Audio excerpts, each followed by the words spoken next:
Indian এর Clasico, হ্যাঁ, 2013-তে বেঙ্গালুরু এফসির পথ চলা শুরু হয়েছিল এবং এমনভাবে চলাটা শুরু হয়েছিল সেই দিন থেকে দেখে মনে হয়েছিল যে বেঙ্গালুরু ইন্ডিয়ান ফুটবলে এসেছে ভালো কিছু করার জন্য। শুরু থেকে ওরা যেরকম ইন্টেন্ট দেখিয়েছিল, যেভাবে একটা ইন্টারেস্ট দেখিয়েছিল ইন্ডিয়ান ফুটবলের ডেভেলপমেন্টের ক্ষেত্রে, সেটা কিন্তু এখনও একইভাবে চলছে। সেটা ওদের যে লোয়ার সিস্টেমটা রয়েছে, যে একাডেমির সিস্টেম রয়েছে এবং যেভাবে বিভিন্ন এজ গ্রুপ থেকে ওরা ফুটবলার তুলে আনে, তার পাশাপাশি দেখো ইন্ডিয়ান ফুটবলের টপ কোয়ালিটি প্লেয়ার সই করানো, রেগুলার বেসিসে ভালো ভালো ফরেনার নিয়ে আসা, এটা কিন্তু সেই 2013 থেকে চলছে। এই সিজনটা খুব ট্রাঙ্কেটেড, তারপরেও ওরা ভালো ফরেনারদেরকে ধরে রেখেছে। হয়তো খুব বেশি ধরে রাখতে পারেনি, বাট 3জন প্লেয়ার রয়েছে, যার মধ্যে 2জন officially foreigner. Ryan Williams already আমাদের ইন্ডিয়ান প্লেয়ার।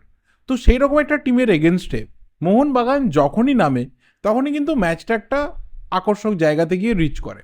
যদিও আইএসএলের হিস্ট্রি বলছে যে আইএসএলে যতবার মোহনবাগান এবং বেঙ্গালুরু এফসি মুখোমুখি হয়েছে, সেখানে বেশিরভাগ সময় কিন্তু মোহনবাগানই শেষ হাসি হেসেছে। আর বেঙ্গালুরু এফসি তারা লাস্ট দুবার যে আইএসএল কাপ ফাইনাল হেরেছে, সেটাও কিন্তু মোহনবাগানের বিরুদ্ধেই। এবার ব্যাপারটা হচ্ছে আগামীকাল সন্ধ্যে 7:30টায় সেই ইন্ডিয়ান এর ক্লাসিকো দেখতে আমরা বসবো, অ্যান্ড সেই রিলেটেড কিছু প্রি ম্যাচ টক নিয়ে এই ভিডিওটা। অ্যান্ড ডেফিনেটলি আমার মনে হয় যে অ্যাজ ইউজুয়াল যেরকম তোমরা আমার ভিডিওগুলোকে এনজয় করো, একইভাবে এনজয় করবে। তো শুরু করা যাক যে বিষয়টা দিয়ে, সেটা হচ্ছে দুটো টিমের বর্তমান পরিস্থিতি, যেটা আমরা সবাই খুব ভালো করে জানি। 4টে ম্যাচ হয়ে যাওয়ার পর মোহনবাগান দে আর আনবিটেন। মোহনবাগান রাইট নাও দে আর আনস্টপেবল। 4টে হোম ম্যাচ, 4টে ম্যাচ থেকে 12 পয়েন্ট এবং পরপর দুটো ম্যাচে 5 গোল, যেটা বহুদিন কিন্তু মোহনবাগানের ক্ষেত্রে দেখা যায়নি। খুব ট্যাকটিক্যাল ফুটবল হতো, ম্যাক্সিমাম সময় ডিফেন্সিভ ফুটবল হতো। এইভাবে যে অ্যাটাকের একটা ঝড় সবসময় অপোনেন্টের ওপর আসবে, আমরা কিন্তু অলওয়েজ দেখতে পেতাম না। এইবারে কিছুটা চেঞ্জ হয়েছে, অবশ্যই সেখানে ক্রেডিট যাবে সের্জিও লোবেরার যে স্ট্র্যাটেজি রয়েছে বা তার যে গেম প্ল্যানগুলো রয়েছে সেটাতে। কিন্তু উল্টো দিকে যদি বেঙ্গালুরু এফসির কথা বলি, তাহলে অবশ্যই বেঙ্গালুরু কিন্তু একটা আপ ডাউনের মধ্যে দিয়েই 4টে ম্যাচ কাটিয়েছে।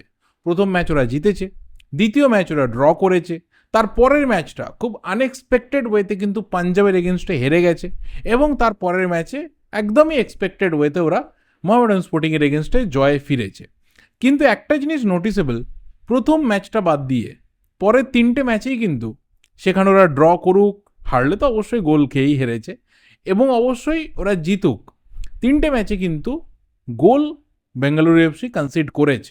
4টে গোল কনসিড করেছে। এবার যদি পজিশন ধরে ধরে আমি আসি, তাহলে যদি গোলকিপিং পজিশন দেখি, তাহলে অবশ্যই গুরপ্রীত সিং সান্ধু অনেক বেশি টেস্টেড হয়েছে, অনেক বেশি গোল কনসিড করেছে। রাদার সেখানে ভিসাল কাইত যে দুটো গোল কনসিড করেছে, তার মধ্যে একটা তো অবশ্যই কমপ্লিট ডিফেন্সিভ ফেলিওর ছিল, মার্কিংয়ের অভাব ছিল, মোহামেডান স্পোর্টিংয়ের এগেনস্টে গোল। এবং দ্বিতীয় যে গোলটা হয়েছে, সেই গোলটা কিন্তু আমার মনে হয় সবাই জানে যে এটা মিসকমিউনিকেশনের জন্য হয়েছে। বাদবাকি যদি দেখি, তাহলে দেখবো যে ভিসাল কায়েতকে সেইভাবে কোনো টিমই কিন্তু খুব একটা চাপের মধ্যে ফেলতে পারেনি। উল্টো দিকে অবশ্যই Gurpreet Singh Sandhu, he is one of the best ever in Indian football history. But still এই সিজনে কিন্তু পরপর 3টে ম্যাচে 4টে গোল কনসিড করতে হয়েছে। সেখানে ডিফেন্সে যেমন একটা তার প্রবলেম তো রয়েছে, গোলকিপিংয়ের ক্ষেত্রেও কিন্তু গুরপ্রীত সিং সান্ধুর রিফ্লেক্সের কিছু প্রবলেম দেখা গেছে। But still he is a legend, এবং কালকের ম্যাচটাকে সে সেই অ্যাটমসফিয়ার থেকেই অন্তত পক্ষে অ্যাপ্রোচ করবে। অ্যান্ড ডেফিনেটলি একটা ভালো গোলকিপিং ব্যাটেল আমরা কালকের ম্যাচে, যেটা আমরা মোহনবাগান আর বেঙ্গালুরু এফসি ম্যাচে অলওয়েজ দেখতে থাকি 12-13 বছর ধরে, সেটাই আমরা দেখব। ডিফেন্সের কথা যদি বলি, তাহলে মোহনবাগান ডিফেন্স কিন্তু অনেক বেশি এখানে স্ট্রেনদেন রয়েছে, সেখানে অপশনস অনেক বেশি রয়েছে। কিন্তু বেঙ্গালুরু এফসি সেখানে পুরোটাই অল ইন্ডিয়ান ব্যাক সিস্টেম, দুটো সাইড ব্যাক, সেন্টার ব্যাক, প্রচুর ইয়াং প্লেয়ারের ওপর বেঙ্গালুরু এফসি কোচ রেনেডি সিং তিনি ভরসা রাখছেন। কোচদের নিয়ে আসছি পরে কীরকম ট্যাকটিক্যাল ব্যাটেল হবে। কিন্তু ডিফেন্সের আমার মনে হয় যে পার্টিকুলার জায়গাটাতে মোহনবাগান মাচ বেটার শেপে রয়েছে, এবং যতটা অ্যাটাক বেঙ্গালুরু এফসির হয়েছে, 5টা গোল ওরা করেছে, 4টে ম্যাচে তো গোল করেনি, 3টে ম্যাচে ওরা গোল করেছে, পাঞ্জাব ম্যাচটা তো গোল করতে পারেনি। সেই 5টা গোলের ক্ষেত্রে কিন্তু খুব বিরাট ভ্যারিয়েশন দেখা যায়নি। সবথেকে বেশি উল্লেখযোগ্য ভূমিকা কিন্তু বেঙ্গালুরু এফসির উইঙ্গাররা নিয়েছে, এবং সেই ক্ষেত্রে কালকের ম্যাচটাতে কিভাবে মোহনবাগানের এই একদম স্ট্রং একটা ডিফেন্সের এগেনস্টে তাদের উইঙ্গাররা এবং অ্যাটাকাররা, and obviously the veteran Sunil Chhetri কতটা প্রেসার দিতে পারে দেখার বিষয় হবে। কিন্তু আমার মনে হয় যে পার্টিকুলার যে জায়গাতে সবথেকে বড় ব্যাটেলটা হবে সেটা হচ্ছে মাঝমাঠ। মোহনবাগানের মাঝমাঠে এই মুহূর্তে অনিরুদ্ধ থাপা এবং আপুইয়া তারা যে জুটিটা তৈরি করেছে, এবং অ্যাটাকিং মিডফিল্ডে কখনো দিমিত্রি পেত্রাতস তো কখনো জেসন কামিংস, যে জুটি তৈরি হয়েছে সেই জুটি কিন্তু পরপর প্রত্যেকটা ম্যাচে মোহনবাগানকে সাফল্য দিয়েছে এবং মাঝমাঠের কন্ট্রোল রেখেছে। বাট এটাও ঠিক কথা যে হাইলাইন ফুটবল খেলতে গিয়ে মাঝমাঠে মানে ডিফেন্সিভ মিডফিল্ডের পার্টিকুলার পজিশনটা এবং সেন্টার ব্যাকের পজিশন, তার মাঝখানে কিন্তু গ্যাপ তৈরি হচ্ছে। সেখান থেকে বেশ কিছু সময় অ্যাটাক হয়েছে, হয়তো গোল হয়নি বেশি, বা গোল সেই অর্থে বলতে গেলে হয়নি ওই জোনটা থেকে। কিন্তু এটা ঠিক কথা যে যেরকম প্রতিপক্ষের এগেনস্টে মোহনবাগান এই 4টে ম্যাচ খেলেছে তাদের থেকে ধারে ধারে অনেকটাই বেঙ্গালুরু এফসি এগিয়ে। সেখানে তাদের কিন্তু কনভার্সন করে দেওয়ার মতো প্লেয়াররা রয়েছে। তো এটা একটা আমার মনে হয় যে কালকের ম্যাচে সের্জিও লোবেরাও দেখবেন যে এই জায়গাটা যতটা কম এক্সপোজড হয়, যতটা কম ওই ডিফেন্সিভ মিডফিল্ড থেকে সেন্টার ব্যাকের যে জায়গাটা রয়েছে তার মাঝখানে যতটা কম স্পেস বেঙ্গালুরু এফসিকে দেওয়া যায়। আবার বেঙ্গালুরু এফসি যদি মাঝমাঠ দেখি তাহলে দেখব সেখানে নতুন আসা প্লেয়ার ব্রায়ান স্যাঞ্চেজ অ্যাটাকিং মিডফিল্ডে খেলছে, সেন্ট্রালি নেমে আসছে, box to box role play করছে, কখনো উইং দিয়ে যাচ্ছে, ভার্সেটাইলিটি শো করছে, গোল পেয়েছে, অ্যাসিস্ট প্রোভাইড করছে। তো প্লেয়ারটাকে চোখে লাগছে, সব থেকে বড় কথা। মাঝমাঠে কিন্তু সুরেশের মতো প্লেয়ার রয়েছে, এটা একটা বড় ব্যাপার যে সুরেশ কিন্তু ডে বাই ডে একইভাবে যেরকম আপুইয়া নিজেকে ইমপ্রুভ করেছে সেই আন্ডার-17 ওয়ার্ল্ড কাপের পর থেকে, এই একইভাবে সুরেশ কিন্তু সেই একই টিমের পার্টনার এবং ডে বাই ডে নিজেকে কিন্তু ইমপ্রুভ করেছে এবং কন্টিনিউয়াসলি একটা টিমে খেলার ফলে প্লেয়াররা নিজেদের মধ্যে যে আন্ডারস্ট্যান্ডিং বন্ডিং সেটা কিন্তু গ্রো করে এবং সেটা সুরেশের ক্ষেত্রে কিন্তু খুব সুন্দরভাবে গ্রো করেছে। এর পাশাপাশি ইয়াং প্লেয়াররা রয়েছে, ফানায় টানায় রয়েছে। তো মাঝমাঠেও কিন্তু বেঙ্গালুরু এফসি ভালো পারফর্ম করছে এবং মাঝমাঠের ব্যাটেল আমার মনে হয় যে কালকের ম্যাচের যে রেজাল্ট হবে সেই রেজাল্টকে কিন্তু তৈরি করবে।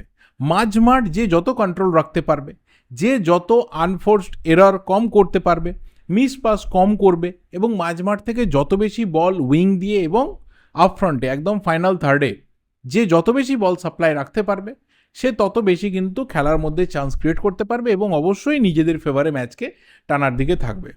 অ্যাটাকের জায়গাটা নিয়ে আমার আলাদা করে বলার কিছু নেই। মোহনবাগান অ্যাটাক এই মুহূর্তে একটা অন্য ছন্দে রয়েছে, যদিও রবসন রবিনো তার হঠাৎ করে আসা ইনজুরি এবং সেটা কিছুটা টিমকে এই মুহূর্তে চিন্তায় রাখছে, বাট স্টিল বাকি প্লেয়াররা যে ফর্মের মধ্যে রয়েছে না, এই জায়গাটাতে আমার মনে হয় যে রবসন রবিনোর যে ব্যাপারটা রয়েছে সেটা অনেকটা বাইপাস হয়ে যাচ্ছে বা অনেকটা চাপা পড়ে যাচ্ছে, বিকজ বাকি প্লেয়াররা দে আর performing very well.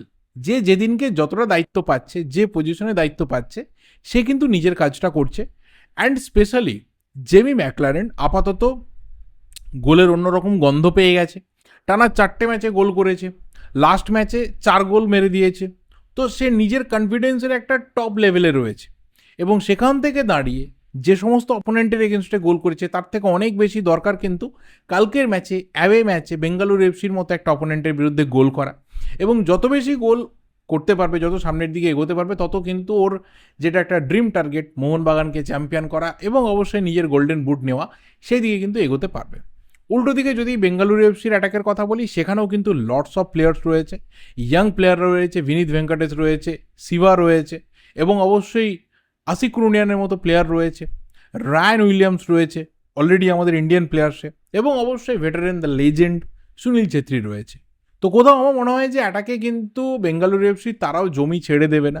And definitely যখন প্রায় দুটো এমন টিম যাদের অন্ততপক্ষে নিড, ডিমান্ড এবং অবশ্যই একটা কোথাও ফ্যানেদেরকে আলাদা প্লেজার দেওয়ার একটা ম্যাচ এসে হাজির হয়ে যায়, তখন এন্ড টু এন্ড গেম হয়। আর এন্ড টু এন্ড যখন খেলা হবে, একবারের জন্য মনে হবে না যে খেলাটা খুব একপেশে হয়ে যাচ্ছে। এর আগের ম্যাচগুলো দেখে নাও না, বিশেষ করে লাস্ট দুটো মোহনবাগান ম্যাচ, মোহামেডান স্পোর্টিং এবং ওড়িশা এফসি, মোহনবাগান অলমোস্ট একপেশে ফুটবল খেলেছে। হ্যাঁ, হয়তো কোথাও আমাদের মনে হয়েছে যে ঠিক আছে এটা মোহনবাগানের জন্য বেস্ট, মোহনবাগান এখান থেকে 8টা গোলের গোল ডিফারেন্স বাড়িয়ে নিয়েছে, 10খানা গোল করেছে, প্লেয়াররা একটা দারুণ ছন্দ পেয়েছে, 3-6 পয়েন্ট এসেছে। বাট আমি যদি একদম নিউট্রাল ভিউ থেকে দেখি, তাহলে সেই ম্যাচটা আমি অ্যাজ এ নিউট্রাল ফ্যান কখনোই কিন্তু এনজয় করব না। মোহনবাগান ফ্যান হিসেবে যে কেউ এনজয় করবে, ডেফিনেটলি আমি মোহনবাগান ফ্যান হলেও আমি সেই ম্যাচকে এনজয় করব। বাট আমি যদি আমার নিউট্রাল পয়েন্ট অফ ভিউ থেকে দেখি আর দেখি যে একটা টিম পুরোপুরি চাপে পড়ে গেছে, সে কিচ্ছু করতে পারছে না, সেই ফুটবলটার মধ্যে হয়তো খুব একটা এন্টারটেনমেন্ট থাকে না। কিন্তু এই ম্যাচটা এমন একটা ম্যাচ, বেঙ্গালুরু এফসি এমন একটা টিম এবং নিজেদের ঘরের মাঠে বেঙ্গালুরু এতটাই শক্তিশালী হয়ে যায় কখনো কখনো, এই ম্যাচ কিন্তু এন্টারটেনিং ম্যাচ হবে। এবং আমার মনে হয় যে Mohun Bagan their favourite, obviously favourite, 12 পয়েন্টে রয়েছে, 4 ম্যাচ জিতেছে। বেঙ্গালুরুর সাথে স্ট্যাটিস্টিক্সের দিক থেকেও মোহনবাগান অনেকটা এগিয়ে রয়েছে। তো আমার মনে হয় না যে মোহনবাগানকে আটকানোর মতো বেঙ্গালুরুর কাছে কোনো বিরাট কোনো হিডেন উইপেন তোলা রয়েছে রেনেডি সিংয়ের হাতে। দেখা যাক কী হয়। আর লাস্ট যদি আসি যে দুজন কোচের ট্যাকটিক্যাল ব্যাটেল কীরকম হবে, তাহলে দুজন কোচ কিন্তু দুরকম সিস্টেমের কোচ। সের্জিও লোবেরা তিনি কমপ্লিট অ্যাটাককে এই সিজনে তিনি পথ করে নিয়েছেন। তিনি বুঝতে পারছেন যে আমি যদি 3টে 4টে 5টা গোল মারতে পারি তাহলে কিন্তু ম্যাচ আমার সেল। কারণ ডিফেন্স আমার যে ছন্দে রয়েছে, উল্টো দিক আমার অতটাও প্রেসার দিতে পারবে না যে আমি গোল কনসিড করতে পারবো। ইভেন উনি বলেওছেন যে আমি 1-0 ম্যাচ জেতার থেকে আমি 6-1 গোলে ম্যাচ জেতাকে অনেক বেশি প্রেফার করব। এবং এটাও বলেছেন যে আমি যদি প্রতি ম্যাচে 3 পয়েন্ট করে পেতে পেতে এগোতে থাকি, আমার কিন্তু গোল ডিফারেন্সটা খুব একটা ম্যাটার করবে না। কিন্তু এই 3 পয়েন্ট পাওয়ার জন্য সব থেকে বড় রাস্তা হচ্ছে আমাকে ম্যাক্সিমাম গোলটা স্কোর করতে হবে। সেটা যেমন টিমকে মনোবল দেবে, ঠিক একইভাবে আমার ডিফেন্সকেও কোথাও একটা সলিড দেখাবে যে হ্যাঁ আমি ডিফেন্সিভলিও কিন্তু নিজের দিকটাকে স্টেবল রাখতে পেরেছি। আর দেখো 4টে ম্যাচের কিন্তু অন্ততপক্ষে স্ট্যাটিস্টিক্স এখন অবধি তাই বলছে। মোহনবাগান টোটাল 14টা গোল করেছে, জাস্ট 2টো গোল কনসিড করেছে। তো গোল প্রচুর হয়েছে, সেই অর্থে ডিফেন্ডাররা গোল খায়নি। বা সেইভাবে অপোনেন্ট এই যে 4টে, তারা কিন্তু খুব একটা ওপেন প্লে থেকেই বলো বা খুব বেশি সেট পিস থেকেই বলো যে মোহনবাগান ডিফেন্সকে বা গোলকিপারকে বিরাট কোনো সমস্যার মধ্যে ফেলা, সেটা কিন্তু হয়নি। তো এই হাইলাইন অ্যাপ্রোচটা, এই অল অ্যাটাকিং অ্যাপ্রোচটা বা আলট্রা অ্যাটাকিং যে ফুটবলটা মোহনবাগান খেলছে, এটা কিন্তু ক্লিক করছে। এবং আমার মনে হয় যে কালকেও একই স্ট্র্যাটেজি মোহনবাগান কোচ তিনি বেঙ্গালুরু এগেনস্টে রাখবেন। As soon as possible 15 to 20 মিনিটসের মধ্যে তিনি লিড নেওয়ার চেষ্টা করবেন এবং অবশ্যই ফার্স্ট হাফের মধ্যে তিনি কিন্তু ম্যাচটাকে কিল করার চেষ্টা করবেন, যাতে সেকেন্ড হাফে তিনি অনেক সাবধানী ফুটবল খেলতে পারেন এবং প্লেয়াররা অনেক খোলা মনে ফুটবলটা খেলতে পারে।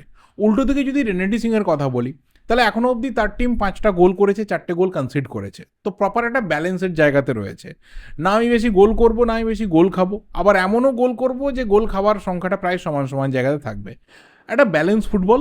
এবং রেনেডি সিং ন্যাচারালি খুব বেশি দিন হয়তো কোচিং সিস্টেমে আসেননি এবং মোটামুটি বেঙ্গালুরুতে যে সিস্টেম চলছিল এই কয়েকটা বছর ধরে, সেই সিস্টেমেই ফুটবলটা এগোচ্ছে। মেনলি মাঝ মাঠেই তিনি বিল্ড আপ করার চেষ্টা করেন, উইঙ্গাররা হচ্ছে তার সব থেকে বড় শক্তি। সেটা উইং ব্যাক থেকে নিখিল পূজারি বা রোশন নাওরেম হোক, বা সেটা উইংয়ে বিনীত ভেঙ্কটেশ বা শিবা শক্তি বা রায়ান উইলিয়ামস বা আশিক কুরুনিয়ান হোক, উইঙ্গাররা হচ্ছে তার সব থেকে বড় শক্তি। উইংয়ের জায়গা থেকে তিনি সব থেকে বেশি অ্যাটাককে জেনারেট করছেন, মাঝ মাঠে তিনি ব্লক আর হোল্ডিংয়ের জায়গাটাকে রাখছেন। ওপেন প্লে থেকে খুব বেশি গোল হয়তো বেঙ্গালুরু করেনি, বাট চান্স প্রচুর ক্রিয়েট করেছে। তো মাঝমাঠ হচ্ছে রেনেডি সিংয়ের যে ফরমেশন বা যে স্ট্র্যাটেজি রয়েছে, সেখানে সব থেকে বড় শক্তির জায়গা। এই জায়গাটাকে বিট করতে পারলে আমার মনে হয় যে মোহনবাগানের জেতা অনেক বেশি কালকের জন্য ইজি হয়ে যাবে। এবার এটা নিয়ে তোমরা কি বলছো অবশ্যই তোমরা জানাও। প্রেডিক্টেড 11-এর কথা যদি বলি মোহনবাগানে, তাহলে অবশ্যই গোলে ভিসাল কাইত, দুটো সাইড ব্যাকে আমার মনে হয় যে কালকের ম্যাচের জন্য বেস্ট হতে পারে অভিষেক টেকচাম সিং এবং শুভাশিস বোস। শুভাশিস কান্তিরাবা স্টেডিয়ামকে খুব ভালো করে চেনে এবং একজন সিনিয়র প্লেয়ার হিসেবে, ক্যাপ্টেন হিসেবে দীর্ঘদিন ধরে এই ধরনের বিগ হাই ভোল্টেজ ম্যাচকে অ্যাপ্রোচ করে আসছে। সেই হয়তো শুরু করবে।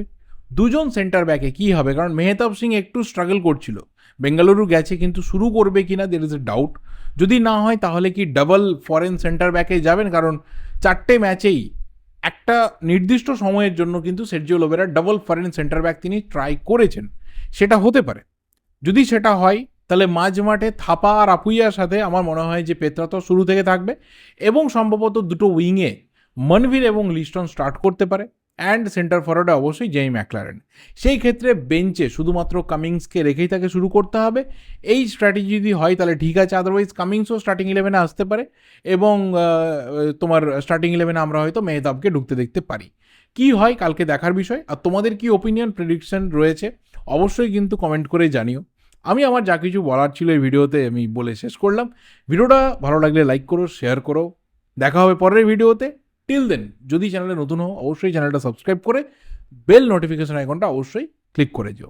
Thank you, goodbye and good night.